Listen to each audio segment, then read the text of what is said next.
Mahilig ka ba sa sports? Alam mo ba na pwede ka lang kumita just by posting videos or pictures basta sports related? So kung interesado ka, patapusin mo yung video na to kasi in this video, i-share ko sa'yo step by step kung paano ka kumita, and the best part, libre lang ito.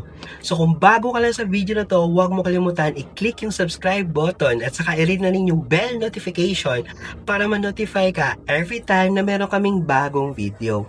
Now, paano ka ba dito kikita? So actually, dapat gumamit tayo ng app. So don't you worry kasi free yung app na to. Kagaya din ng Facebook, okay, YouTube at saka TikTok. Pero yung app na gagamitin natin is yung Buzzer app. Okay? So, paano ka maka-access dito ng libre? So, very simple lang. All you have to do is i-click mo yung link na sa description box below. Kasi kapag na-click mo yon is meron siyang code na ibibigay sa'yo. Okay? So, yung gagawin mo is i-copy mo yung code. So, once na-click mo yung copy, okay, is i-download mo na siya. So, pumili ka lang dyan sa icon. If iPhone yung ginagamit mo, i-click mo yung Apple Store. Pero kung Android naman, i-click mo yung Google. Okay? So, once na-click mo na, i-download mo na siya. Okay? So, once na-download mo na siya, it's time para mag-register ka. So, yung next step dito is pumili ka lang ng sports na gusto mo. Okay? So, I suggest pumili ka lang na 3.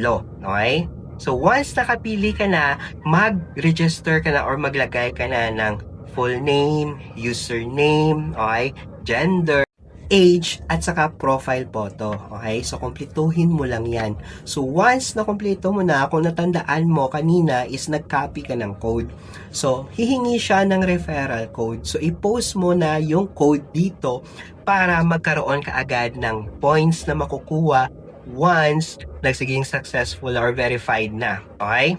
So, let us say natapos mo na yung register, okay? So, ano naman yung dapat mong gawin? So, first na dapat mong gawin is mag-post ka 10 images or videos, okay? So, pwede mo itong gawin everyday pa isa-isa lang, okay? Not 10 kaagad, okay?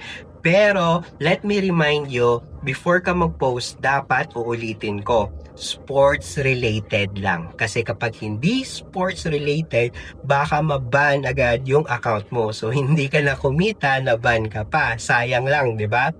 So, let us say finalo mo na, no? Nagpo-post ka na ng mga sports related. The question is, Sir Anthony, paano ka dito kikita? Okay? So, first, kagaya din ng Facebook or YouTube. Okay? So, pwede ka ditong kumita per views.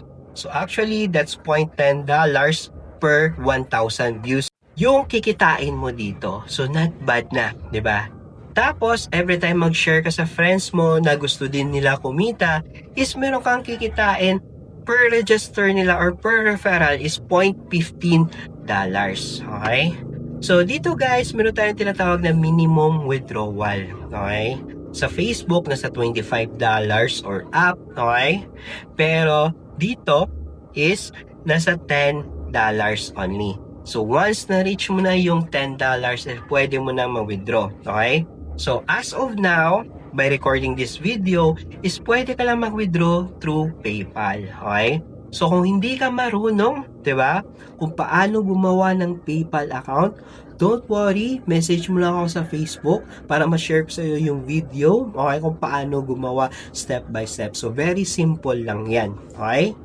So, yan lang kasimple guys, kumita dito sa Buzzer app. So, as of now, okay, ito na yung na-withdraw ko dito.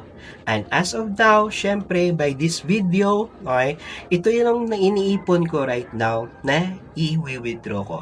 So, not bad na, di ba? Extra income or additional income. So, kung meron ka pa mga katanungan, i-comment mo lang below para at least masagot po natin.